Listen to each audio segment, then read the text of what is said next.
Okay. What's your role here at Quinnipiac?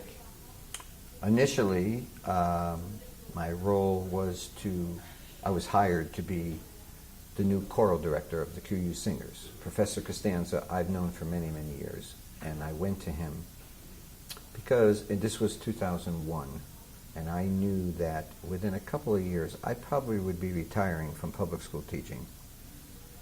But I want to get my foot in the door because I thought I still wanted to teach, I just couldn't teach full time. It was too much for me, too intense. So he said to me, well, we've had three choral directors in 2 years. He said, the chorus is in shambles. Why don't you, I know you're a good choral director, you've had a lot of experience, why don't you take the choir 1 night a week? That's all it would be. So I decided on Monday nights, and I took the job in the fall of 2001. I came into my first rehearsal in this room, and there were 5 girls. That was the chorus. Fortunately, all 5 of them were really talented. A couple were altos, one was the second soprano, one was the first. Okay. Anyway, I did a big job recruiting. I made up signs. I asked them. They were great kids. They were probably the 5. And they had put up with, I guess, two directors that were poor. There's no other word for it. I mean, they probably were good musicians, but to be a teacher is a whole different thing. There's an art of teaching. But you have to know what you're doing, too. Anyway, they said, we'll put posters up and everything. So they did. And within about 2 or 3 weeks, I got about 15 or 16 kids. And I didn't have to do a concert, but I felt like we needed something to keep a goal. So we had our first concert in December. I called it a fall concert. I did about 6 pieces. And I borrowed some music. It was very little budget here, so I borrowed music from my high school, where I was still teaching. I was the band instrumental director at the high school. 24 years before that, I was band and choral director at the middle school.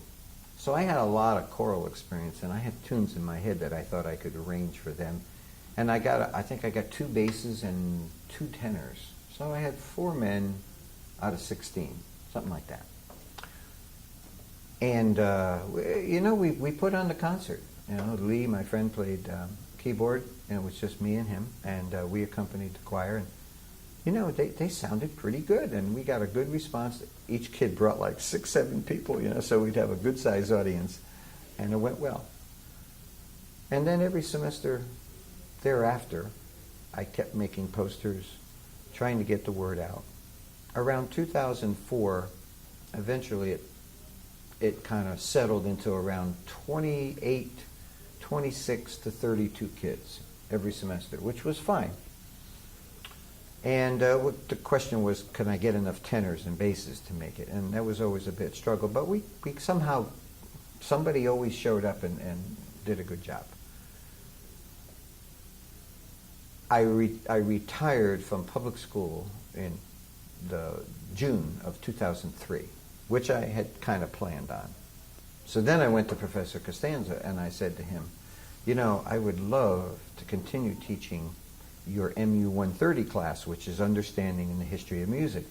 He said, okay, but you got to give me a semester because they already had people in place, This was the fall. So in the spring of 2004, I think it was, I got a class at 4 o'clock in the afternoon here. I loved it.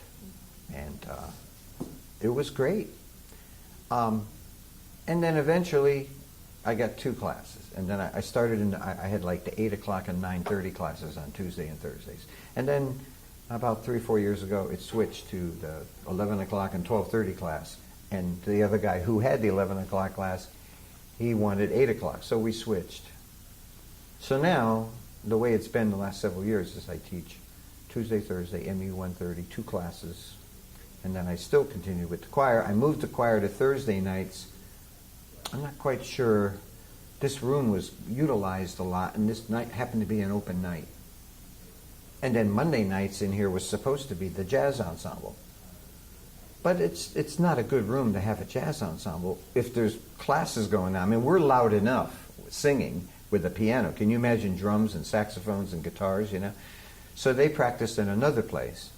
But this room was still earmarked for for the jazz ensemble. So what I used to do is, for anybody who wanted to join but had a conflict on Thursday night, why don't you come Monday night?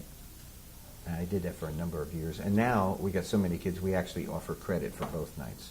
And we almost have to now because in the, last fall, not this past fall, fall of 2009, I jumped to 55 kids. Or 45. In the spring of last year, I went to 55. And then in last fall, boom, we go to 70 kids. I'm like, what is going on? You know, same posters, you know, good concerts. Every concert was terrific concert, good feedback. The kids had a blast. They sounded great, you know. And then again this spring, we're at 68, I think. Well, maybe 67 now. So we're way up. We're double what I thought was the norm, was around 30, 32 kids. Now we're minimum 68, you know. So I don't know what the future is because we keep adding more freshmen.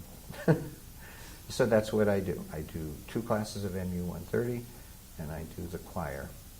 And it's enough for me because my life's pretty complicated between the recording studio, which I've had since 1974, that my partner and good friend Lee and I run the studio, and I have our charity that we also run called Horns for Kids. We raise money and instruments for kids. And we've given out 500 instruments in the last 6 years.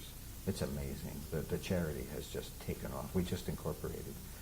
So I'm like, I don't know. Somebody offered me a job the other day on the days I'm not teaching. I turned them down as much as I wanted to take it. I really need Monday and Wednesdays to kind of catch my breath, you know. You need to take some time for yourself sometimes. I know.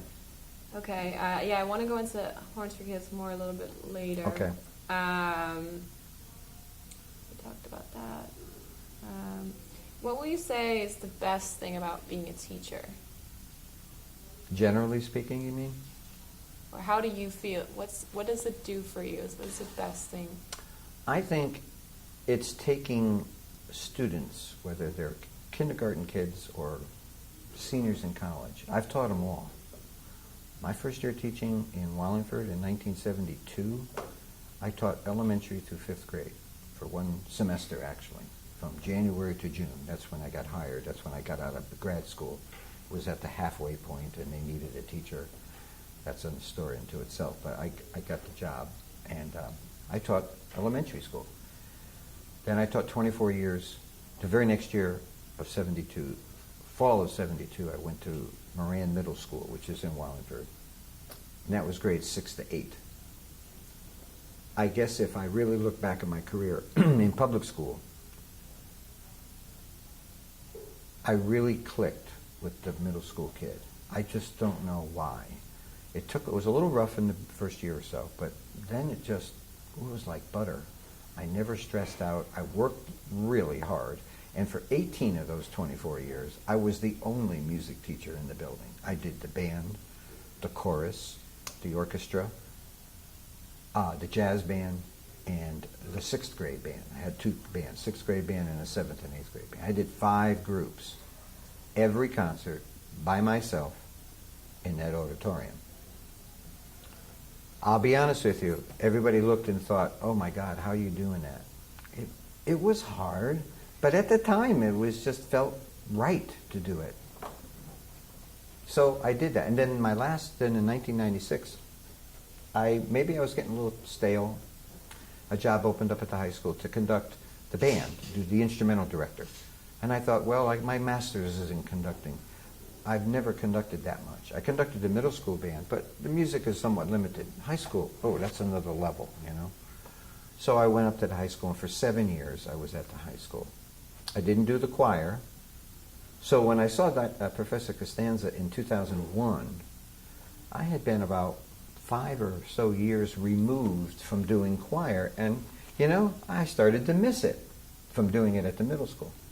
So when he offered me the choir, I thought, well, you know, I'm miss playing the piano more and the choir, you know. There were some other wonderful things, that happened at the high school. But if I look over my career, honestly speaking, I think I just really clicked with the middle school kid. And to answer your question now, the best thing I like about it, whether it's here or way down those 5-year-old kindergarten kids, is to take a student from point A, and after working with them for maybe 6 weeks, 8 weeks, 10 weeks, whatever it is, that we put on some kind of a little performance, and it measures their growth, musical growth. And when they do well, and I won't let them perform unless I know they're going to be right. I've never had a bad concert. I know that sounds really egotistical, but I have never had a bad concert. So some are better than others, but when they do well, and I see their smile on their faces, and I see their parents give them a big hug, or their parents actually come to the concert and congratulate them, you can't put a price on that. Their self-esteem, whatever it is, has now grown because they have confidence, a little, oh, I didn't know we could do that, whether it's instrumental or chorally. So the satisfaction I get from that is immense. You can't put a price tag on it. You can't even find it in a book. But it's and every music teacher, I'm not alone in this. You walk out of the concert that night. During it, you get certain thrills, but then there's that moment after the concert, driving home, and you recall the concert and how well they sang or how well they played, and it's like, and then you see them after the concert, their parents bringing them maybe a flower or something, or give them a big hug, and the kid is like on cloud nine. What other subject area can do that? I don't want to put down math, but it isn't going to happen in math class, So I like taking a kid from point A to point C, D, E, F, I don't know. And maybe if I have them for several years, I get them all the way over to the S or T, in the alphabet. And then then he goes up to the next level and they take him the next way. That's what I get out of it. It's not, the money is every 2 weeks. That was great. I needed that. I had to live. I had to raise my own family. My wife stayed home. It was kind of rare. My wife for the first, from 76, when Anthony was born, to 95, almost 20 years, she stayed home. She really felt the duty to be there for the kids. And I made a living, pretty decent, teaching. Plus I played, and she sang. We had a band. I had the recording studio. I had a little ancillary income, so I could make it. I didn't have to, And then she started getting back. She's a teacher. So she got back into teaching, and that's how we did it. And then by then, of course, Anthony was 20, and Camilla was 17, Felicia was 15. So, they were on their way, And she was home by 2 o'clock, 3 o'clock every day anyway. So that's the greatest part about teaching. And I used to think it was only exclusive to elementary school or maybe middle school. But I found out real quick that the high school was just as rewarding because I'd see those kids, and some of those kids, believe me, they need that. They have got nothing going in their lives, but they're gifted with a voice, or they're gifted on the guitar or the saxophone, and I can put them out there. I'm going to prep them. I'm not going to ever let a kid fail, but I put them out there on the stage, and it's like, I know this kid's going to do well. I know it. I know not only technically, but he's ready. And then the kid plays this great solo or something, and the kid's face is just indescribable. You can see right through them. You know that they feel good about themselves.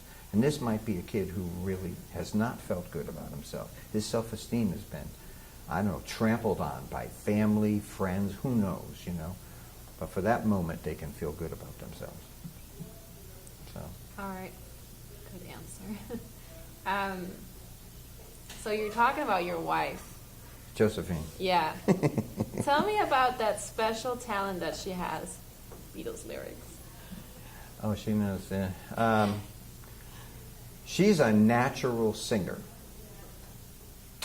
And when I met her in college, I was a freshman, so I was 19. Was I 19? Yeah, I was 19. She's a little bit older. She's born in May. I'm born in October, but same year. So anyway, I met her like in February. Yeah, February of 1967. And I won't go into those details, but after we got to, going out or dating, I found out she had just this natural voice. And when she heard a record playing, she used to listen to records as a young girl and through high school, especially folk songs, Peter, Paul, and Mary a little bit, but mostly the Beatles and a lot of English groups. Jo was different, She was a mini skirt girl in the 60s. She wore she liked outrageous clothes, Before, I think not because of the 60s, this is the way she was. She really stood out. But she had this natural voice. I tried to teach her some things sometimes over the years. We would be arguing because she didn't really want to get bogged down in theory and all that. Because people who have good voices, because it's your voice, you don't have to learn all the technical things like a clarinet or a flute player does. You just sing. And some people have this wonderful gift. They hear a melody. She just starts harmonizing with the melody. The correct harmony. I asked her many times, how do you do that? And she says, I don't know, I just do it. I would have to hear the melody and decide, I'm going to sing a third above, or I'm going to sing a sixth below, or when they're singing an A, I'm going to sing a sus. I'm going to sing the D above it. Then I'm technical. I'm thinking, what am I going to do? She just starts singing, And she knows a ton of words and a ton of songs, more than I. She always paid attention more to the lyrics than I did.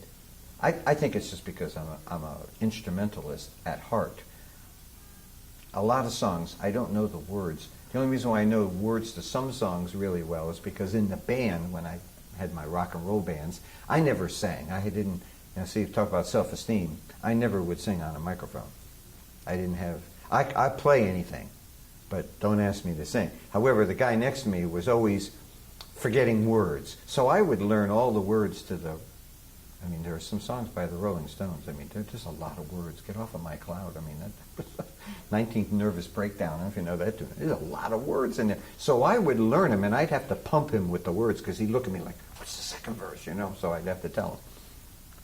And then in college, I had a different band. I only had a few bands. I always picked really good musicians. So in high school, I had a band called the Travelers. We played a lot. We were pretty famous in this area around here. Everybody knew us. And then I went to college, and I found a new set of musicians who were all music majors, and they were really smart. They were rivaling me. In the band, the Travelers, I really knew more about music than anybody.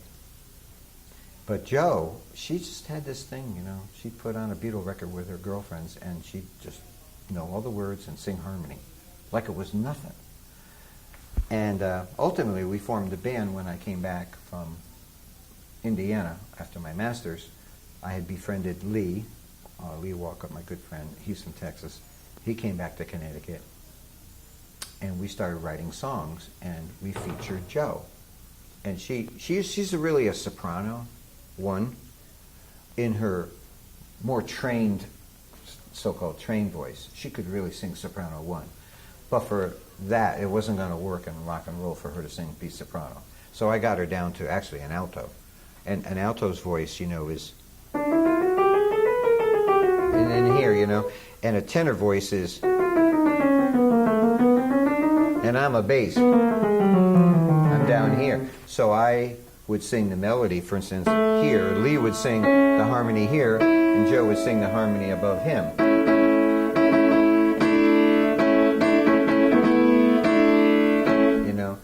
Or I would say, maybe it might even be higher. We had this tight harmony. I kind of made her an alto to be more like Linda Ronstadt, because that voice, that level of voice, matches better a tenor and an alto. There aren't many rooms for sopranos in rock and roll. Solo voice, like Mariah Carey, she can sing anything. Celine Dion, she's a soprano. But in their real hit songs, they're in this alto range, And so she sang with the band, and our band was her on singing. I played piano, a little guitar. Lee played bass and some saxophone because he's actually a clarinet player. And then we had a drummer who was a friend of mine from college, and he's a real good drummer. He just plays drums, and that was our band. And we went out and we performed our own stuff in certain venues, which was hard to do because original music is very difficult to perform and make any kind of money. But to support our financial obligations to our families, we played gigs. You know, I played weddings after weddings.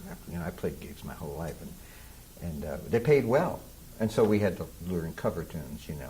But we only, you know, we only learned songs I wanted to learn, you know. I never think I rarely, the only time I really ever performed a song I didn't like was when the bride and groom would call me up and want to do their first dance. And it was a song I didn't like, but for the first dance, okay, we'll do it, you know. What song was that? Oh, I don't know. There were several of those, you know. Sometimes, if they didn't have one, I'd suggest one that I liked, you know, like Color My World. Yeah, a big song by Chicago, you know. How about Color My World? You like that? Oh, I forgot. I said, that's a good first song, you know. But, yeah, I'm pretty, I don't know, what's the word? I'm just real independent about that. I only like performing songs I like. I can't get it. I can do it. I can fake it. But I don't like myself when I fake it, so that I supposedly like this piece. I'll do it if I'm in school and I'm being forced to play a song or perform. You know, I'll do my very best. But when I have a say in the matter, you know, like this choir, I don't do any songs I don't like. And I never do a song and go, yeah, I really don't like this song, but we're going to do it anyway. No, that doesn't happen to me. You know. All right. So what's the story about your hair? What's the story? Well, a lot of students, Rossomando, you know, he has the long hair. Yeah. He has the 60s look. So I have to hear the story. Well, it's real simple. I mean, I'm not like different than any other teenager in 1964. I lived in West Haven. I think I mentioned that tonight in rehearsal. I lived by Savin Rock in West Haven. I was just a normal looking child. Italian, Catholic.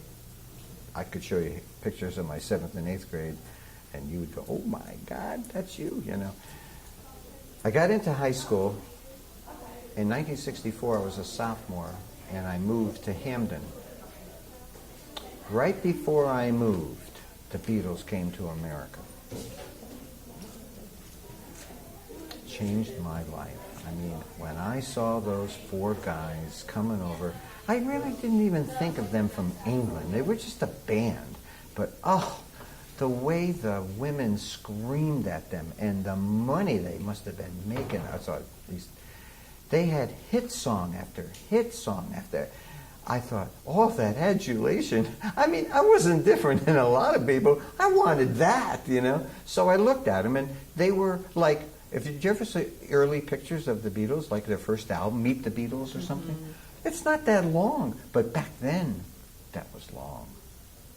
Butch cuts were famous when I was going to elementary school. So I saw Paul McCartney and George Harrison, especially those two, and I thought, man, I saw them play the guitar, and I thought, I can play the guitar like that. What am I missing? I said, well, I got to write some songs. Okay, but I got to look like them. So I decided, I just thought I would look better if I could try to grow my hair long. So, you know, this is not a quick decision. You decide one day, you know, Monday you're going to grow your hair long. It isn't by Tuesday. Your hair's not long. So I tried. Now, I went to a Catholic high school, Notre Dame, in West Haven, which is a very, at that time especially, was an extremely conservative, academic-oriented school. But they had a great band program. That's why I went. They had a great band. I played bells in the band because I couldn't play piano. I played guitar in the state jazz band. So I just said to and then I met the very first day I moved to Hamden, which I didn't want to do in the beginning, but I went to Notre Dame, and I had to take a new bus to come all the way from West Haven all the way out to Hamden, right over here. I lived right kind of down the road here on Washington Avenue. It was a long bus ride. But I got on the bus, and there was a kid standing right next to me. I didn't know the kid. And this is God's honest truth. I looked at the kid, and I brought home a saxophone that day because the kid in the band who lived in Hamden but didn't practice his saxophone. I always wanted to know, how do you play a saxophone? I said, can I take your saxophone home? I'll figure it out. So he gave me a quick lesson. I took the saxophone, I brought it on the bus that day. This is my first day going all the way out to Hamden, right? Long bus ride. So I sit down next to this kid. The kid says, oh, what do you got there? So I borrowed a saxophone. So you play in the band? I said, yeah. I said, I'm really a piano player and I play guitar. He goes, oh, you play guitar? I said, yeah, but, I want to learn how to play saxophone. So I borrowed this kid Bobby's saxophone. Oh, you play guitar? I said, yeah. He said, oh, I play guitar. I said, really? So he says, yeah, maybe, where do you live? I told him, well, I live on Washington Avenue. He says, gee, I live on Austin Road. I mean, it's like a quarter of a mile. I mean, we're close. Maybe we should get together. He says, the kid behind me, you see that kid over there? And this kid, Jimmy, had a little longer hair than me. Because I was just starting. And I said, he's a drummer. I said, really? He said, yeah, maybe we get together. I said, yeah, that'd be cool. So then, was it that night? I don't know. It might have been the next night. I don't know. Very soon, I went over to Steve's house, and Jimmy brought his drums. And it's like magic. We sat down, and we became instant friends. And I knew more about music than they did, but they knew other things I didn't know. So we learned from each other, and immediately, we had a band. All we needed was a bass player and maybe a sax player. Well, it turns out that I was in a band right before that, and they weren't that good. In fact, they were pretty bad. But one of the guys in the band, a friend of mine, was an accordion player. He was my best friend. And I called him up. His name was Andy. I said, Andy, I met these guys. They sound great. One plays guitar. One's a great drummer. And he can sing. He goes, yeah? Well, can I join the band? I said, yeah, but we don't need an accordion, Andy. I'll play anything. I said, well, we need a bass. So I'll learn bass. I can read bass clef. I said, great. You tell your father, So we got a bass guitar. And we had a band. And then we got this saxophone player that was outrageous. And we became the Travelers. Now, in the meantime, my hair was just starting to get long, but it's a struggle. I came from almost nothing here, So I'm at the bus stop one day, and this girl, Joanne, I had a little crush on her. We were at the bus stop, and she said, is your hair getting a little longer? I said, yeah, you notice? She goes, yeah, you know how to make it longer faster? I said, wow, how do you do this? She says, when you take a shower and your hair's wet, she says, just pull on your hair and it'll get longer faster. I was desperate. So I swear to God, I would go in the shower. I wouldn't come out. Mom would go, Fred, when are you coming out of the shower? Almost. I'm saying, I just wanted it to be instantly long. It doesn't happen. It took about 6 months, maybe a little longer. Ultimately, I come home one day. My father comes home and he goes, we're sitting there. Fred, what are you doing? When are you getting a haircut? I said, not for a while, Dad. I'm trying to grow it out a little bit. Hey, you got to get a haircut. I said, Dad, let it go. Can I have it a little bit? Yeah, but you're getting it soon. I said, yeah, soon. Well, we fought quite a bit for a couple of years because by the time I was a junior going into my senior year, if you saw it, you would say, oh, it doesn't look any longer than Paul McCartney's hair. In fact, it might have, But I got thrown out of school. It was a strict school. They told me to get a haircut, and nobody tells me what to do about that. I said, look, it's the same guy underneath, and it wasn't this long. God, they would have thought I was Jesus Christ or something. They would have killed me. But it was. I don't know. Did you see John Muzzey's hair today? It was a little longer than that, but it was more like a. The guy that sits here? Next to Larry? Yeah. Yeah, I don't know his name. I know. Oh, I got a blank. Long. It was about that long. And they threw me out of school for 3 days. So it was either cause World War III or get a slight haircut. So I got a small haircut. As soon as I graduated from high school, I went to college. That was the last haircut I was going to get. And it grew long. I just liked it long. It felt okay. I can't explain. I'm being really honest with you. It was just, I liked it long. And later on, over the years, styles have changed. I couldn't give a damn, I just like it like that. So I just let it go. Well, by the time I got to end of college, man, it was down here. When I went out there, and the only other time I got it really cut was right before the wedding, because my grandfather was going to probably have a stroke. So I got like an inch off. I'll show you my wedding picture someday, and you're going to go, oh my God, This is 1979. Joe loved it. She did. She loved the hair long, The only people that gave me problems was my father in the beginning. And then ultimately he came over to me. He actually defended me. That's a long story. I won't get into it. But my cousin invited me to be best man of his wedding at the last minute. And his future mother-in-law wouldn't allow me in the wedding unless I got a haircut, because she called me a hippie creep or something. Hippie creep. Yeah, 1970. Okay. This is 4 months before I'm getting married. Billy, my cousin, he didn't he didn't care. But when my father found out that his brother's son, who was getting married, that's who it was, and that his wife-to-be called me a hippie something, a dirty hippie or something, because of my hair, my father was like Sir Lancelot. He is screaming at the dining room table. My mother's, we're doing everything we can to stop from laughing, because now my father's defending me. What the hell do they think they're calling my son? It's the same. He's using all the arguments that I gave him, It's the same guy, Oh, my God. And that was it. My father never said 2 cents after. And then when I went to grad school, I really let it go. Okay. I didn't care. I used to say, well, I'm going to study long hair music anyway. I got it all with the hair. After grad school, I always was neat. I was clean. I took a bath. I took showers. I was not dirty and scummy. I always made it presentable, but I never gave in. When I got hired in Wallingford, that first hire, he didn't want to hire me. He told me outright he didn't want to hire me because of my hair. Can you imagine today somebody telling you that? So before I smacked him in the mouth, I started playing the piano, and I blew him away. All of a sudden, the hair wasn't an issue anymore. I just like it. It feels good to me. If I ever cut it, all the people I know would have heart attacks, at this point. Plus, you wouldn't be yourself. Yeah, and when I play and when I conducted, I won't deny it. It feels, it adds something.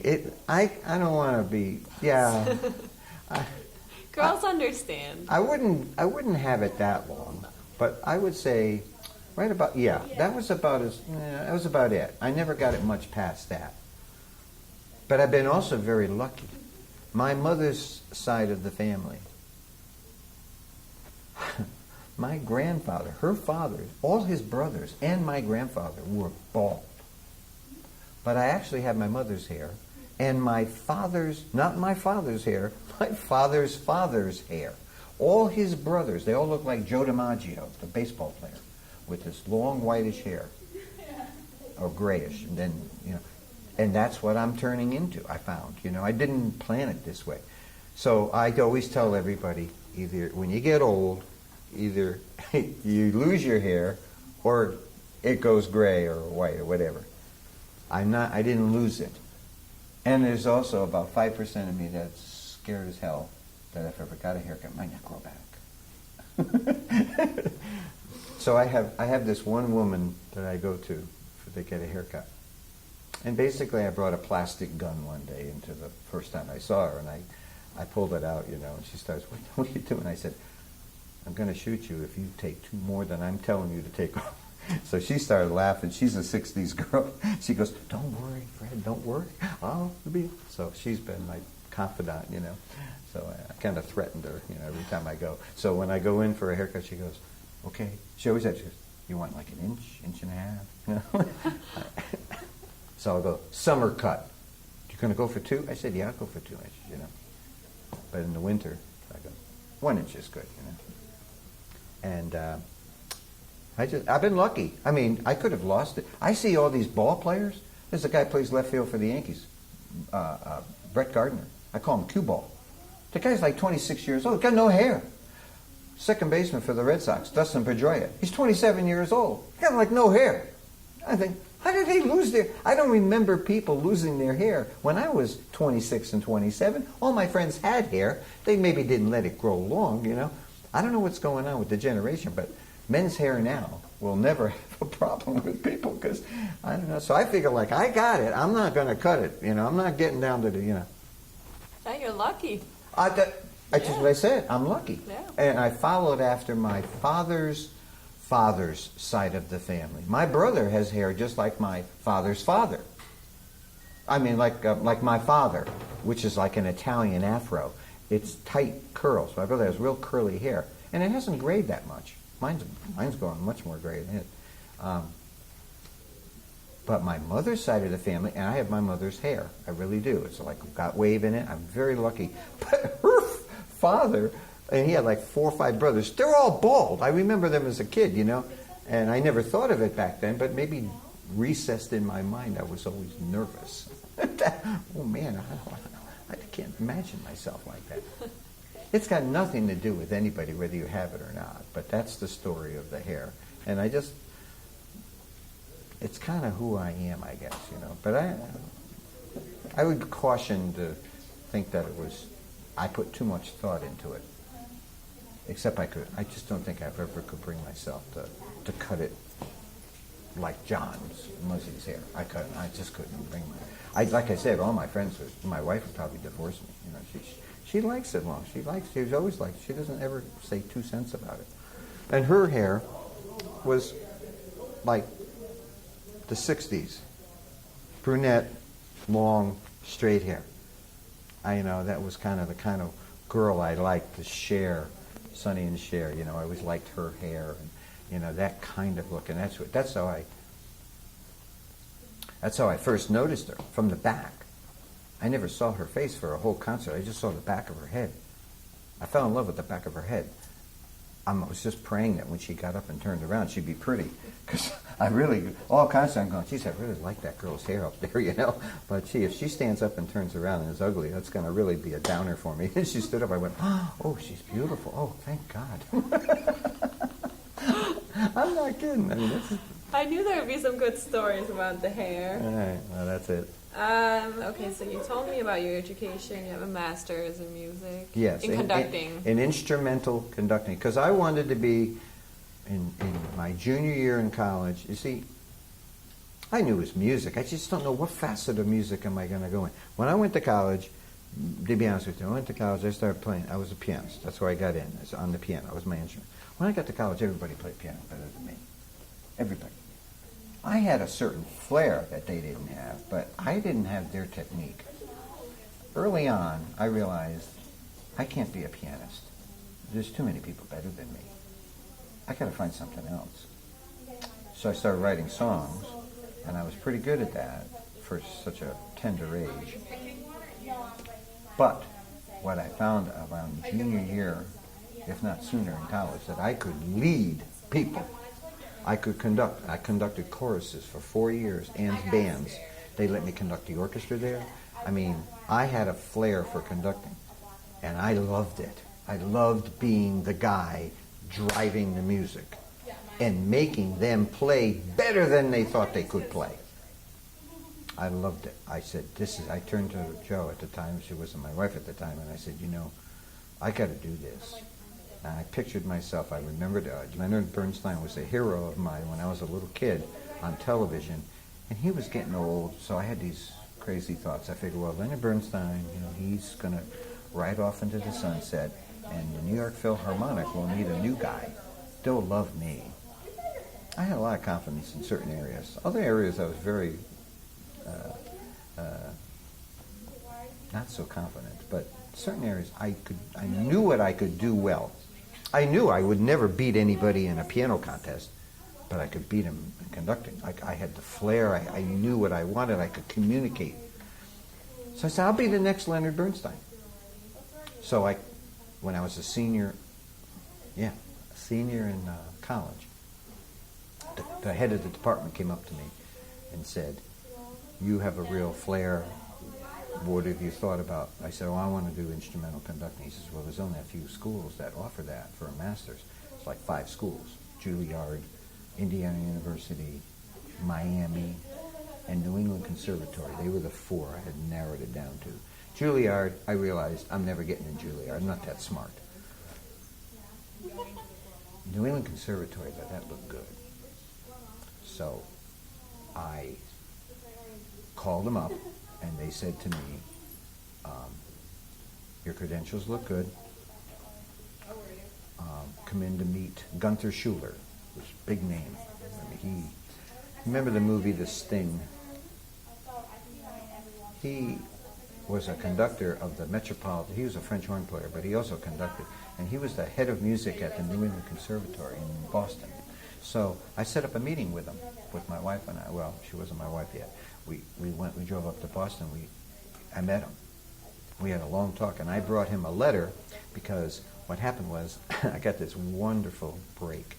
The dean of the department of undergrad came up to me, and he says, "Look, there's a guy that retired. His name is Howard Barlow. He was a big, famous conductor, but he's quite sick now. He has emphysema, but he's still kicking, and he was looking for a conducting student." I said, well, I don't really know him. He said, oh, your parents would know him. He's very famous. CBS Orchestra, Firestone, Bell Telephone Symphony. He was on the radio forever, and then early television in the 50s. So I said, can I meet him? He goes, yeah, he wants to meet you. I told him all about you, so I go to his house. He lived in Bethel, Connecticut. I'm in Danbury at Western Connecticut, so we're 5 miles away. So I drove, I sat down with him. I have such a crazy life. I walk in, and he's about 79 years old, and I knew he was brilliant. I met him like in 20 seconds. I knew he was brilliant. I don't know why. We sat down like you and I right now, and he's sitting at his desk. I'm over here, and he's asking me questions about what did I think about music. All of a sudden, I look over. He's right. There's a picture of Arturo Toscanini. Now, you may not know who that is, but that is some people call him the greatest conductor ever. He's Italian. He was demanding. He had the NBC Symphony Orchestra. And I see this picture of Toscanini on his desk. So after about a half hour or so, I look at him, I go, Mr. Barlow, I'm sorry, I can't help it, but you have a picture of Toscanini on your desk. And he goes, oh, the maestro, of course. I said, you know him? Oh, yes. He hands me the picture. And on the picture it says, to Howard Barlow, a great musician, a great conductor, a great friend, Arturo Toscanini. I almost dropped my pants. I'm thinking, you know Toscanini? Of course. I had the CBS, he had the NBC. Oh my God. I'm thinking, I have a connection here with this man to Toscanini. Everybody knew Toscanini. He was the most famous conductor in the entire world for 50 years. I gave him the picture back. We talked a little bit more, and at the end I said, well, would you take me on as your student? I promise you I will practice night and day. Well, I've never had a student, Fred, but I'll take you. So then I said, well, how much would the lessons be? He said, can you afford $10? $10 an hour. Well, that was a lot of money back then. I said, yes, no problem. Running home, I was on cloud 9. I drove home. That night I called up my house. I called my mother. My mother says, what's up? I said, oh, Ma, you're not going to believe it. I met Howard Barlow today. You ever know? She says, Howard Barlow? You met Howard Barlow? I said, yeah, do you know him? She goes, oh, yeah, your father and I, he was on the radio. He was on top. you met him? I said, yeah, and he knows Toscanini. I said, she says, he does? He said, yes. He did the CBS Orchestra. Toscanini did the NBC. I know, I met this guy. I said, he's going to be my teacher for a year, or 7-8 months. I said, she goes, oh, Fred, what is he charging? I said, $10. She said, I'll send you the money. I said, well, no, I have money. She goes, well, you got to study with him. I said, yes, I know, I have to. What are the chances of me meeting this guy 5 miles from my university or my college? So I met Gunther Schuller the very next week, and I told him I'm studying with Howard Barlow. Well, when he heard that name, he had played for Howard Barlow, and he goes, you're his student? I said, yes, I just started. He says, well, we have an audition. You have to conduct Beethoven's Fifth Symphony and the Mendelssohn Violin Concerto. That's your audition. If you pass, you'll be in the New England Conservatory. I'm getting married in August. September, I'd go to New England. I came home. I studied like crazy. I worked with him. He beat me up musically. I was crying like the first 2 months walking out of that house. Everything I thought I knew nothing compared to what he knew. He had great ears. He knew every note. He knew the second oboe part in the third movement of the Beethoven's Fifth. He knew it was a G sharp, you know. I didn't know that. I had to look at the music. He didn't have to look. Oh, he was outrageous. So anyway, I studied with him. I was his one and only student. He writes me a letter. I go back to see Gunther Schuller. I hand him the letter. He says, Fred, you passed the audition. You're in. We want you here. Okay. When's my audition? He says, May 10th.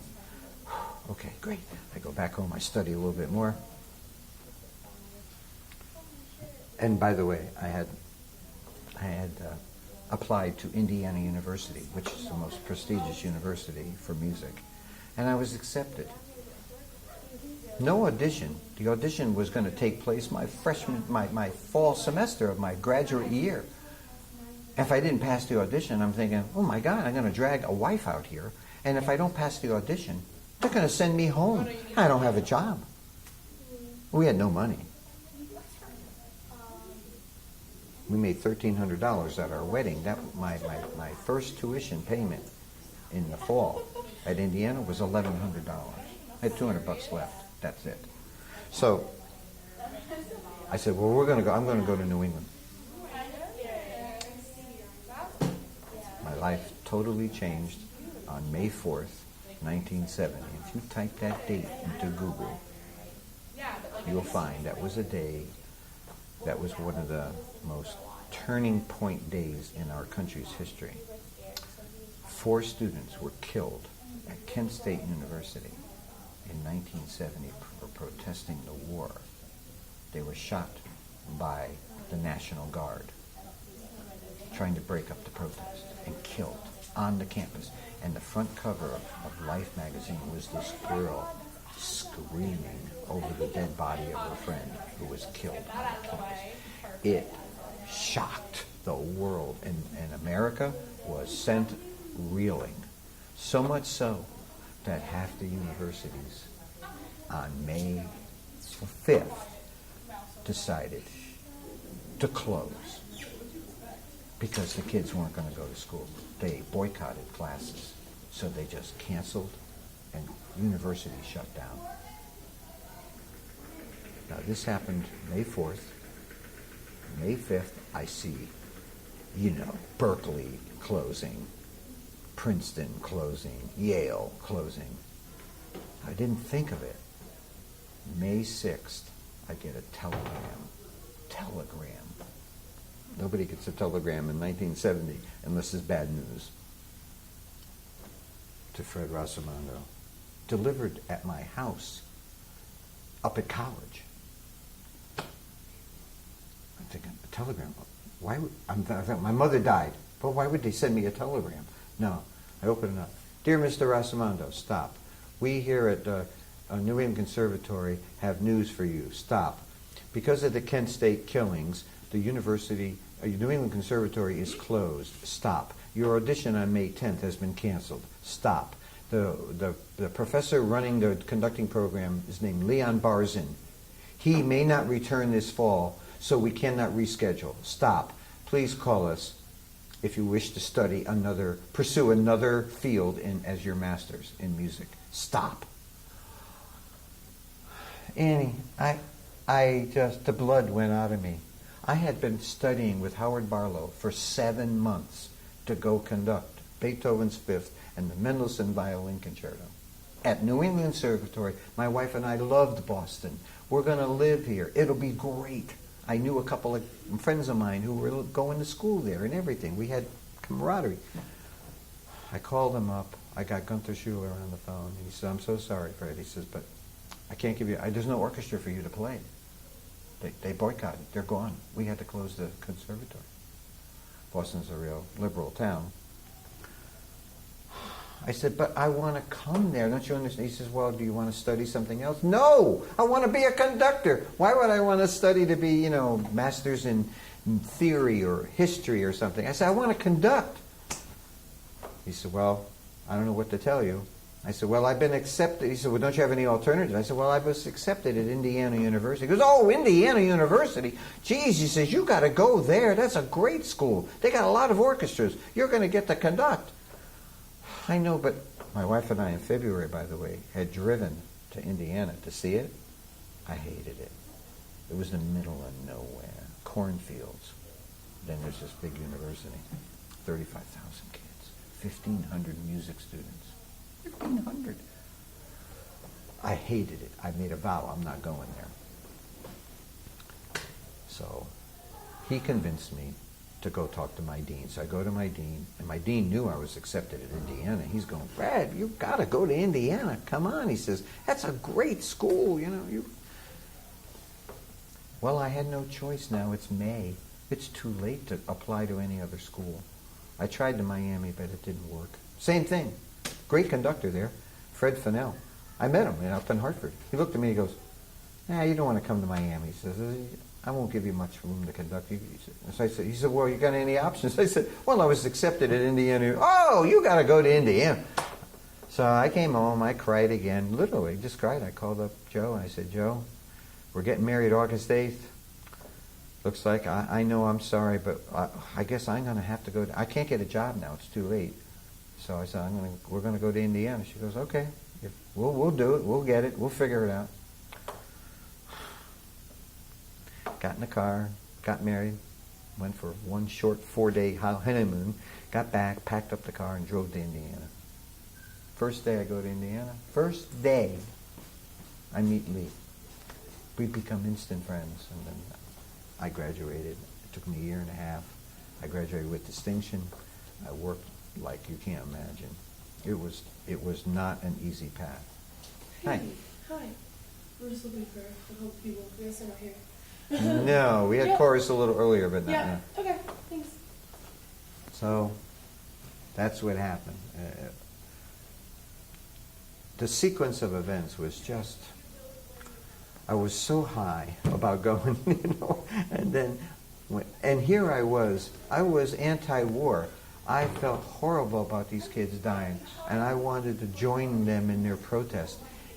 Can you understand how my body was cut in half?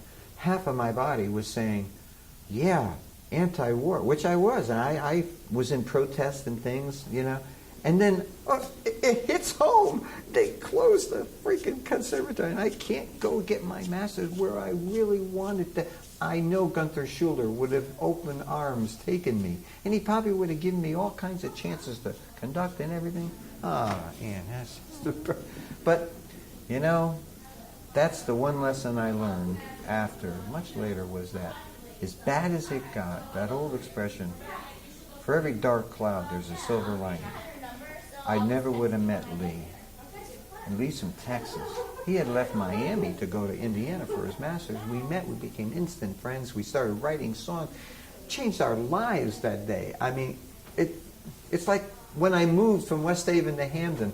I didn't want to move to Hamden. I liked West Haven. That was my town, And I hated moving. The first day on the bus, I meet this guy, and we start a band. You just can't figure it out. I'm sure you've seen the movie Forrest Gump, right? Mm-hmm. And in Forrest Gump, if you remember, they have this feather that's coming down. And the symbolism of the feather is that sometimes you can't control your own fate. As much as you want to, you can't.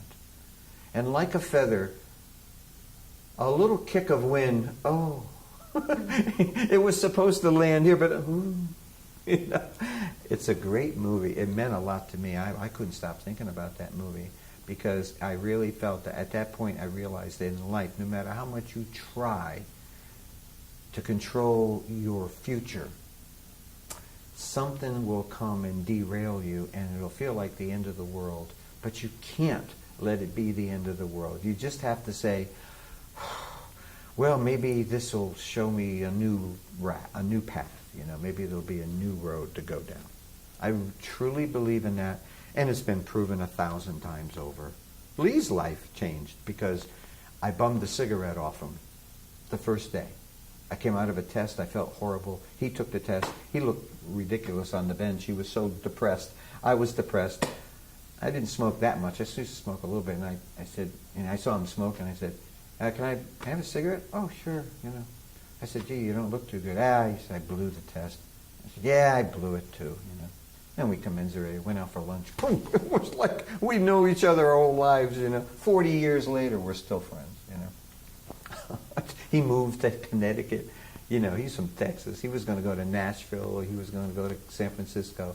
And I wound up getting him to Connecticut, and I got him a job and teaching the same thing I was. And he became a very successful music teacher. And, you know, It's funny how it goes. So you're at this crux in your life. I know. And you're probably putting all your eggs into trying to get this job, you know. Yeah. And maybe you'll get a promise of the job, and I don't know, maybe, I don't want to say, but it may happen that it doesn't happen, and you're going to think it's the end of the world. You know, there's a song by Joni Mitchell called The Circle Game. You know that song? Yeah, you should download that song. It's called The Circle Game by Joni Mitchell. It's about a child growing up. First, the child is very young, scared by thunder. Second verse, the kid's 10 years old. The third verse, the kid's 16 years old. And in the fourth verse, she says, so the years spin by and now the boy is 20. Though his dreams have lost their grandeur, coming true. In other words, his dreams to become, I don't know, a lawyer, a doctor, a pilot, whatever. It didn't happen. Though his dreams have lost some grandeur, coming true. Hi. How you doing? Good. There'll be, third line, there'll be new dreams and better dreams and plenty before the last revolving year is through. What a great verse, because it's trying to tell you, don't give up. There's hope. Just when you think it's all dark, especially if you're young, you have no idea. The next greatest thing in your life could actually happen, and you'd have to say, huh. So Kent State happens. It's the end of my life, I think. I was so depressed. Begrudgingly, after marriage, we drive out to this freaking Indiana, the flattest land. They don't even know an Italian when they see one. I mean, they're just nice people, but not much happening. But I do really well. I work hard, intimidating school. Lee leans on me, I lean on him, we lean on a couple. We had this little group of 6 of us. We went everywhere together. And was in the end, it changed my life for the better. Had I gone to New England, who knows? I don't know. You just can't get mulligans, you know. You can't do overs, you know. Yeah. So my life has been, you know, someday I write a book. I've thought about it. You should. I don't have normal experiences when things happen to me. I can't explain it. Maybe I was born. That's why you're an interesting character. Born on That's why Halloween or people want to something. You interview know? you. I was born on Halloween. Oh. I think I was supposed to be born about 5 minutes before 12 o'clock at night, and my mother just sucked it in. She goes, "I'm waiting 5 minutes. I'm going to have this kid so he can be born on Halloween. He'll be special or something." That's what I heard. That's the story she told me. You know? I don't know if it's true, but That's funny. what else you got? I got, well, Oh, you want to? you told me a bit about Horns for Kids. Do Yeah. you want to go, do you want to, Yeah, some more you want to say I'll just about tell you briefly about it. It's up to you. In 2003, right after I retired from public school, we had the studio, and we had a very good friend there who was a very good, his name was George Grand. Carl Grand. He's a great guy. He became a friend of ours. He was a business acquaintance, but he was a friend of ours. But he was into the Great Connecticut Jazz Festival, which is held once a year. And he was president, or going to be president. And they had this program called Horns for Kids. And he used to grumble about it because they used to spend a lot of money and not get a lot of bang for their buck. The purpose of the program at that time was just to promote Dixieland jazz. I thought that was kind of silly, because how can you promote something if a kid doesn't even have an instrument in his hand? So he asked us to be directors, co-directors, take it over, because it was floundering. So we said yes if we could change the mission statement to Horns for Kids supports music education in Connecticut schools. So I told Carl, and he loved the idea. I said, look, we're going to gather instruments, and when we get 10 or 15 of them, we'll give them away to schools. So we created this whole program. Lee is really good in graphics. He created a website. So if you go to the Horns for Kids website, it tells you everything you want to know. And we do everything through the web. And it's started out, we used to give 10 or 12 instruments every couple of months, you know. People donate something. We had a few dollars. We get it fixed. We got a really nice saxophone. So nice, it was worth like $3,000. We couldn't give that away, so we sold it. And we got $3,000 that helped our bank account. Then we could go fix more instruments and buy others. Then people started donating like crazy. The word got out. I mean, it was like wildfire. And now, in the last several years, twice a year, we give out 40 to 50 instruments. So it's like 80 to 100 instruments every year. Now we're up to over 500. We have another 40 to give out in a couple of weeks. We got grants from the Ronald McDonald House Charities. They like what we're doing. They've given us $38,000 over 6 years. Every 2 years we apply for a grant, and they give it to us. Last one was $15,000 a year ago this month. But we got to wait 2 years before you can apply again. And our checking account is great. We have a very healthy checking account. We buy an instrument. We just bought a tenor saxophone for $950. It's just one instrument, but they're so expensive. But we're going to donate that. It's very nice. It's a beautiful instrument. It's used, but it's very beautiful. So, you know, some kid will get that in Connecticut. And now the teachers, they look to us, you know, for instruments for kids who just can't afford them. It's very expensive. It's not too bad to rent the instrument the first 4 months. It's like only $38 or something. But after that, it's $25 a month. And that's where people really have a problem maintaining. So, anyway, it's taking off. And if you want to know more about Horns for Kids, you can certainly go to the website. It's all spelled out, hornsforkids.org. We're a 501c3 charity. So when if you donate to me a saxophone and it's worth, let's say, $400 or $500, we can write a letter to you and tell you thank you, and you can use it on your taxes as a deduction. Yeah. And we get donations also. Recently, this just happened 2 weeks ago. A young man died, very young, 20-something years old, in Farmington, Connecticut, up the road here. I can't explain it. When he died, his parents didn't want flowers. So as soon as the boy died, they said, well, he loved music, this kid. Out of the blue, Annie, they went on the computer, I swear to God, and they typed in Donating Instruments Connecticut. Boom, our website came up. They read our whole website. So in the obituary, they wrote, in lieu of flower, Will always loved music. His name was William. Will always loved flowers. However, loved music. In lieu of flowers, would you please donate to Horns for Kids? And they gave the website, they gave my address. Do you know how much money we have collected in 2 weeks? I hope you're sitting down. I think just before I came here, we are close to $7,000. In 2 weeks, we have collected in donations in behalf of this poor boy that died tragically. I don't know how he died. We didn't get into the details.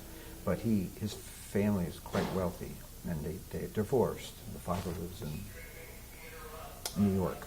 The mother lives in Farmington. And they're well-to-do, I guess. He's got a lot of very rich friends. We get checks, $100, $250. We got a check for $500, $50, $100, $120. I just got a check before I came here, $360. They're weird numbers. But when you add it all up in 2 weeks, we've gotten almost $7,000. For $7,000, you know how many kids we can help with $7,000, either buying or fixing instruments?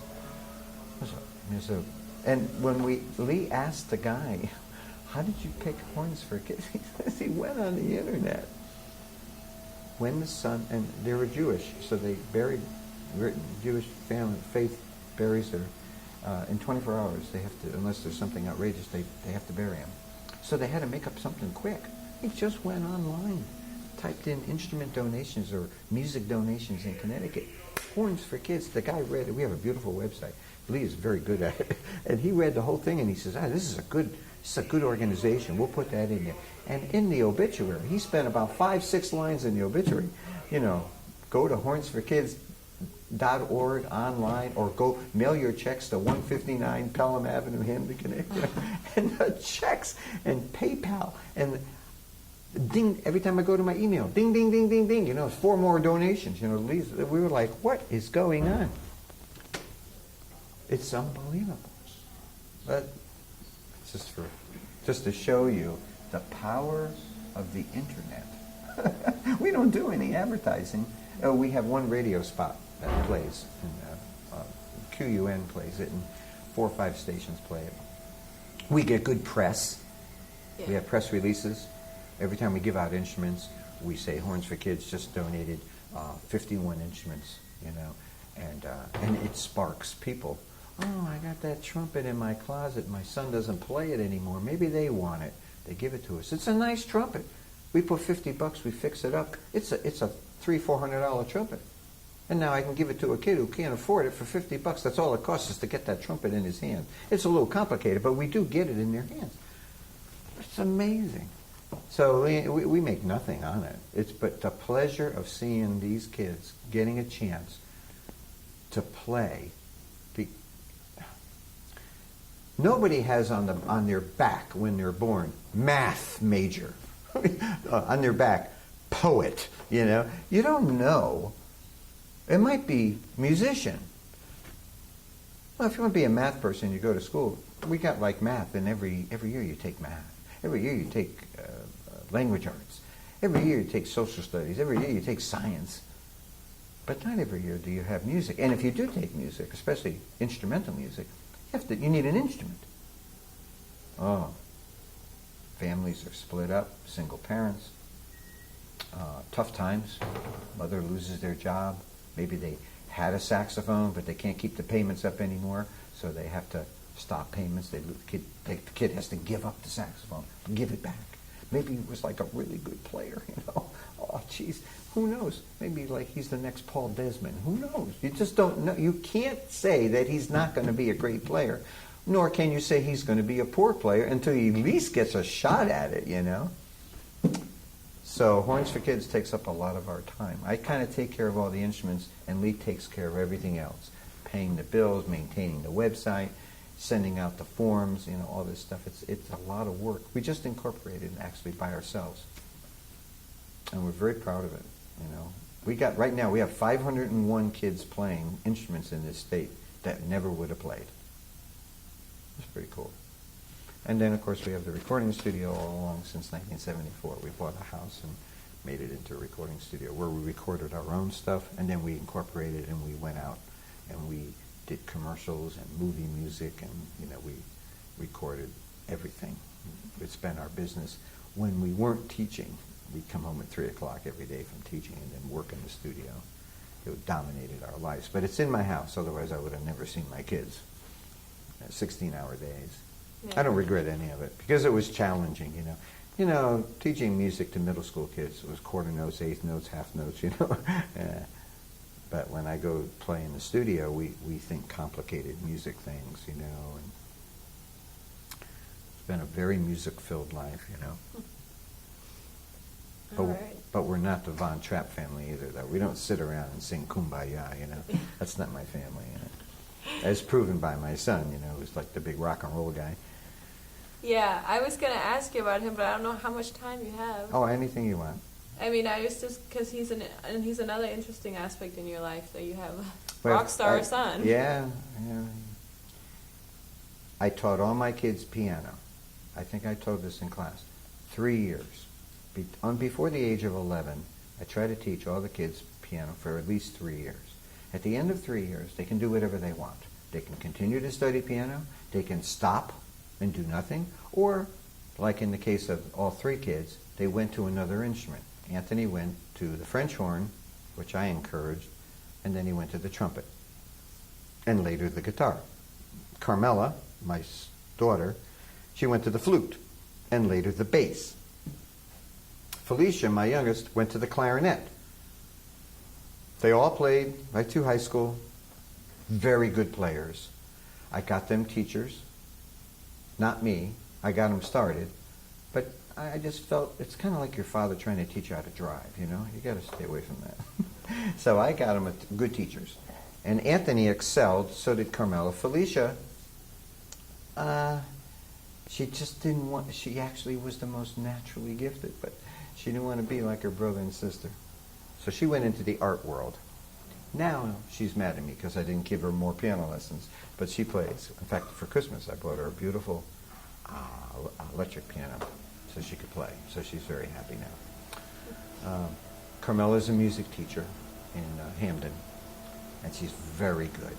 She has the right blend of firmness and caring to make a good teacher. Kids love her.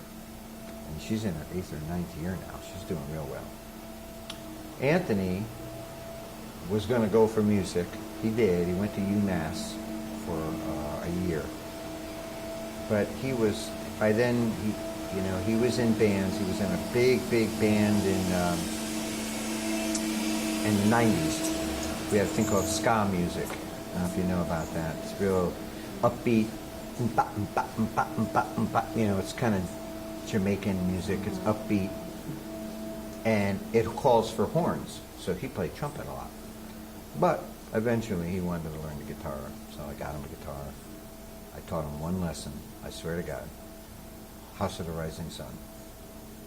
After that, I said, you're a smart kid. You figure out the rest. So he's a non-trained guitar player. Eventually, he stopped playing the trumpet after high school and started playing a lot of guitar, got in a couple of bands. The band at that time switched to the band called the Damn Personals. They went all over the United States, and they broke even every time they went on tour, They went to Europe once. They just broke even. And it was a struggle. In 2004, living in Boston, he was living in Boston, and he was still going to UMass part-time up in Boston. They have a satellite up there. He's also an extremely good actor. He could have gone into acting. He would have been a hit. He has the right look. And he's very good. Anyway, it's 2004, and he gets a call from a friend of a friend from England. And this is a band called the Libertines, which was a huge band in the early 2000s. They had a couple of hit records. Big. band made it way too fast. They were all young. They all got on drugs. They got a lot of money. All of them got off of drugs except one guy. It's Pete Doherty. He's all over the news. He's the Britney Spears of Britain. I know him. I'm sure you know. He's marrying Kate Moss. Well, Anthony went out with her too. Oh. Well, he had one date and it got on the internet, and his girlfriend at the time wanted to know what's up with Kate Moss, and they got him coming out of a hotel. I don't want to know. I just see it on the internet.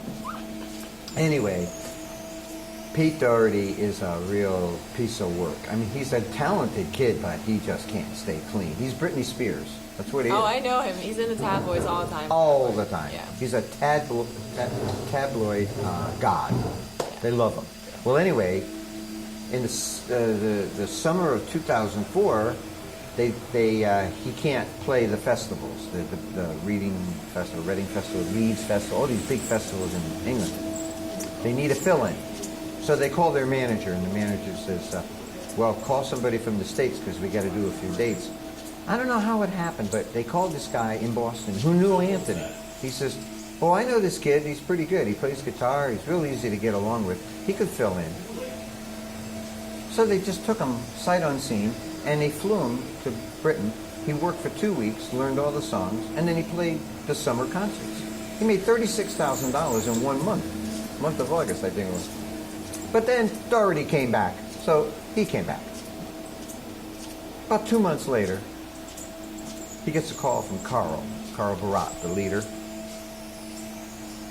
And the manager calls him up. He says, Anthony,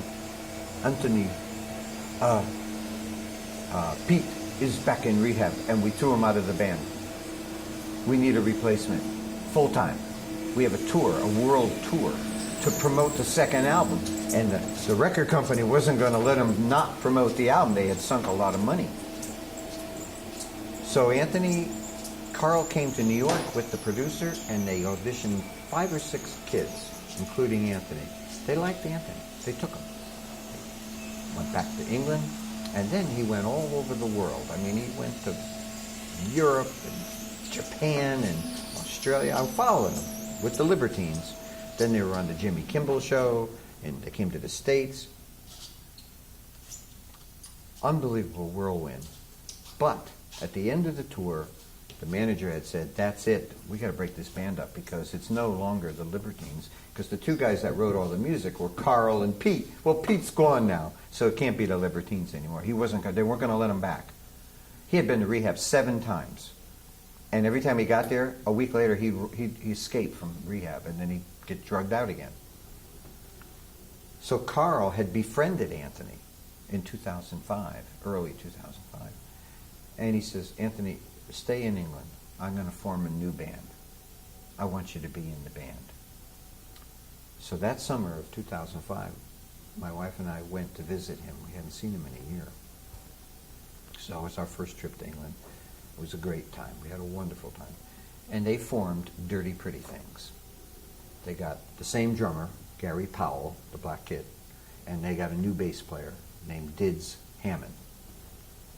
They formed Dirty Pretty Things in that fall. They wrote a dozen songs in like 3 weeks. And the producer got all hot about it and booked them to record. They recorded like in another 3 weeks. And they put an album out. And wouldn't you know it, they had a hit song, Bang Bang You're Dead. Huge hit, number 3 in England. The record took off. Another world tour, all through 05 into 06. And in 06, they came to the United States and they did a big thing. They're not big here in the United States, they're mostly big in Europe. And they got on the Letterman show. And that's when Joe and I went down to see him perform. And they were riding pretty high, the song. And the funny part is, if you remember the song Bang Bang You're Dead, it starts with a trumpet. That's Anthony. Boo-da-doo.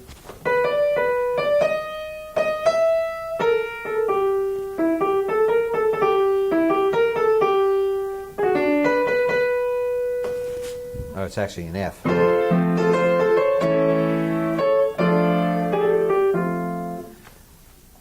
Then he throws the trumpet down and he plays guitar the rest of the song. Yeah.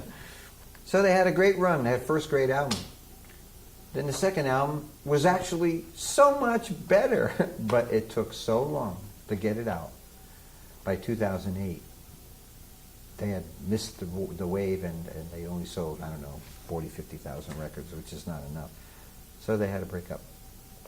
So, but he stayed in England. He's been living there. He only comes home like twice a year, Christmas and maybe one other time. So for a year and a half, he really struggled. He made a lot of money the first go-around, but taxes, not like Denmark, but taxes in England are 41%, basically half your money.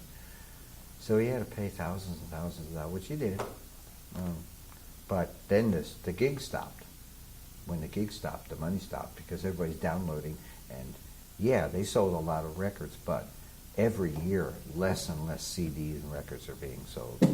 So the only way to make money is your licensing of the music for radio stations and television and gigging. But the gigging stopped. So he struggled for about a year, a little over a year. And then he met this guy. He met everybody. And he met this guy, Jamie Reynolds, who was in the Claxons. And they were an up-and-coming band. And they needed a fifth member. So he joined. And they paid him as like a side man. He made good money, and they toured the world. And they came to New York last year. We saw him play with the Claxons. They're not as creative as Dirty Pretty Things. Dirty Pretty Things really was a creative band. Claxons are pretty big, but they're kind of a techno dance band, techno rock. And they're good. They're good guys, real nice guys, and a lot cleaner, about drugs and stuff, so Anthony really gravitated, So, yeah, and now he's writing songs for Mark Ronson, who's a big producer, Amy Winehouse. He just wrote a song a couple months ago for Boy George, the old rock and roller, which has done very well. And then he wrote a song for D'Angelo, the rapper guy. He wrote a song for him, and he's written some songs. And he has a new girlfriend. Her name is Rose Eleanor Dougal. She's very talented. She's a good singer. She's 10 years younger than he is, but they've really hit it off well. And she's her own artist, and he's written some songs for her now. And then he wrote the music to a BBC documentary that's doing very well. And he might get to go ahead for another one, which would be a lot of money for him. So he's got a lot of things in the iron. In fact, he was supposed to, what is today, Thursday? Tuesday, he was supposed to go on tour with the Claxons and come to New York. We're all set to go see him to finally tell him that he's going to be an uncle, because Camilla's pregnant. Oh. He didn't know. I didn't know that. Yeah. Nobody really knows. Everybody will know in about 2 weeks. She's going to tell everybody. I'm not going to put it on. No, but anyway, but he didn't know. And she didn't want to tell him over the phone. So he says, well, when he comes to New York, Dad, we'll all meet him. We'll go out for dinner, and I'll spring it on him. I said, oh, man, that'll be great. But then the tour, right before they left, got canceled. So he called up. He says, no, I'm not coming to the tour got canceled. But he got paid. Anyway, $11,000. They're doing nothing. So that was good. Yeah. Oh, you're going to be grandfather. I'm going to be a grandfather. When I emailed you, I almost said, this is going to be great. You can show it to your kids and grandkids, or future grandkids. Oh. And I was like, well, I don't want to push it, so I'm just not going to write it. Yeah, well, Camilla is, she's... Oh, that's so exciting. So he's a musician, and I knew it. I knew it deep in my heart. I tried to get him to go to UMass to get a music ed degree and maybe teach someday and play like I did, But the playing bug was in him greater than me. And he didn't meet somebody like I met, Joe. Not that Joe prevented me from doing it, because he was a musician too, but I never thought I would like to teach. I got this degree. I never thought I would use it. When the chips were down, I had no money. I went and interviewed. I got the job because I needed money. 4 or 5 years later, I realized, geez, I better be honest with myself. I do like this. I still was gigging. I was still writing songs. We had a recording studio. I had outlets that still feed my creative energy. But I needed that check every 2 weeks. The day Anthony was born, I couldn't have a kid grow up with no. So we bought a house, and then once you get a mortgage, it's kind of, you're kind of stuck. But I never felt stuck. I wouldn't change anything. I really wouldn't. I wouldn't change anything. He, on the other hand, is really, he just loves to perform. But now he's getting a little tired of the touring. And he's been around the world like 4 times. He's been to Russia. You name it. The only thing he hasn't played is Africa. He's played in Denmark too? Probably. Yes, he played in Denmark. He played in, so he told me they're all beautiful and smart. Blonde and tall is what I think mostly. Yeah, he said, they're all smart, Dad. And he says, I said, really? He said, yeah, they're all smart. Everyone I run into. Free education. That's I know. All the way up to your master's is free. Why I are you know. not going to do it? So that's his story. Camilla got married 4 years ago, when we did depend on me. Mm-hmm. And To a handsome guy. He's good looking. hey, he's got the look. He's 35. He's good looking. We all think he's good looking. Yeah, he could pass for 20. Oh, 21. yeah. You know, he really has that youthful look. Mm-hmm. He's going to be a beautiful kid. Yeah, when he decides to have children. I think, you know, I can sense there's this part of him that wishes he was like us. Found a girl, got married, had kids, coaches the baseball team, do all the things I did. And that was a real small part of him. But I think it's growing. With age, he just doesn't want... You know, when he found out he didn't have to tour and he was going to get paid, he was nobody happier than Anthony. 10 years ago, he would have been really depressed, even if they paid him, because he wanted to perform out there. And he's got a lot of what I got, but I think he's got more. And again, the way his life went was pretty serpentine also. But he didn't find that one girl to fall in love with, and I did.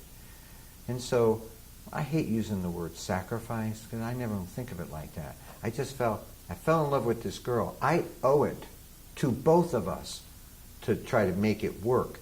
And if it means, you know, that I can't go out to Omaha, Nebraska and be a rock and roll star or something, you know, that's fine. You know, I don't have to have that. I think he still needed that. And he didn't meet that girl. So, you know, he's still footloose and fancy free. Mm. You know, a year and a half ago, there's pictures all over the internet with him with Drew Barrymore. She bought him a $3,000 sweater. Oh my God. Yeah. I said, Anthony, she's going to come over for Thanksgiving? Just find out if she likes white meat or dark meat. You know? And Lady Gaga was in 2 years ago, was in his apartment. They were writing. He tells me one day, yeah, I got this girl was over the other day. Boy, she's a good piano player, Dad. Yeah, yeah, she writes some good stuff. What's her name? He says, oh, it's Stefani. It's something. She's Italian, but I think she's going to go under some weird name like Gaga or something. I said, what? Oh yeah. About a month later, she breaks on the scene. I go, Anthony, you blew it. You should have struck up a better relationship with her. He says, yeah, she was just over there. You know, she was playing songs. You know, he says, boy, she's a good piano player, Dad. She's from New York. I said, oh, Italian? Yeah. I said, oh, go for it. She's probably beautiful. You know. I said, oh yeah, she's pretty hot. You know. He says, yeah. So she was just over. You know. Now she's a multi-billionaire. Oh my God. If you could have a strand of her dress, I know. it would be worth, you know. Oh my God.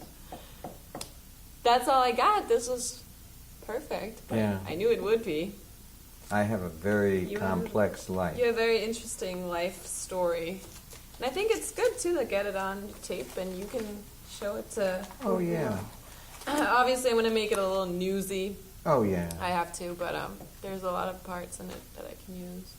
Yeah, I have seriously thought about, you know what I really thought about getting one of these days, and I guess they're getting better and better. They have this software now called speech recognition, where, not so much for the Mac, although maybe they're better. I checked about 2 years ago. I got to check again. Maybe I get some software where I could just plug it into my Mac and talk like I'm talking to you and try to take each facet of my life and just talk, and it'll come. It doesn't have to be perfect, but at least it would be printed on it, you know, as opposed to me typing it in. I can't type fast enough. My thoughts go too fast. But if I could just talk in a slower way, so it would kind of come up pretty close to, you know, just enough that I could then give it to a friend of mine who's an editor, and I'd say, okay, edit this up, make it into a story. Not really for public consumption. It's more or less, like a lot of this, Anthony and Carmela and Felicia don't really know about. My own kids, they don't really know all the background.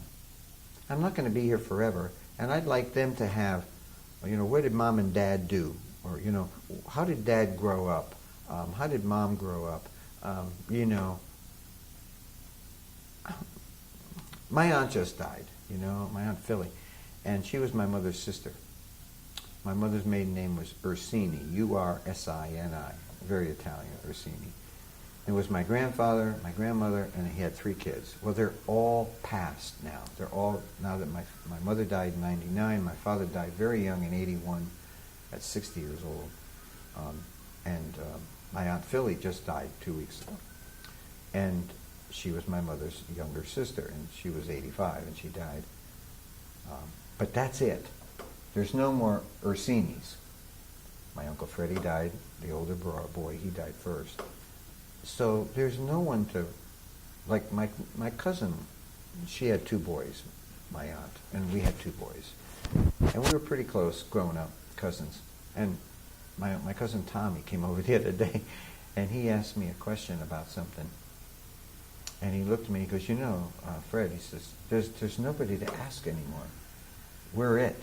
I said, yeah, Tommy, it's really kind of important that we kind of know. I kind of kicked myself. One day, maybe I'll find it, one day I had bugged my mother to write out some kind of a family tree. Because I don't know all my grandfather's brothers. I don't remember them all. She did, she grew up with them. And she did write it out. She kind of made it like a tree, I'll be damned I can't find that thing. I know I didn't throw it away, and from periodically I try to find it, I wish I could still, maybe I'll come across. But there's nobody to ask anymore. No one. So it's real tough, and I feel bad because that's our history. Like every family has a history. And I think once that last tie goes, like when my Aunt Philly died, that's it. I can't go to her husband died. So I can't even go to him, even though he's not an Ursini. He doesn't know. He knew probably, but he's gone. My father's gone. My mother's gone. My Uncle Freddie's gone. I think his wife might have even passed. That's it. If we had something that we could pass on so that my kids would know, I think that's important. It shouldn't monopolize your life, but it's important. So I was thinking if I could get a book, and again, not necessarily for public consumption, maybe it could. I've lived such an interesting life. I've been so lucky my whole life. But I've had some tough times. I mean, I even go into the fact that, I was born with a heart murmur, and I almost died in 72. I had a big hole in my heart. I had open heart surgery.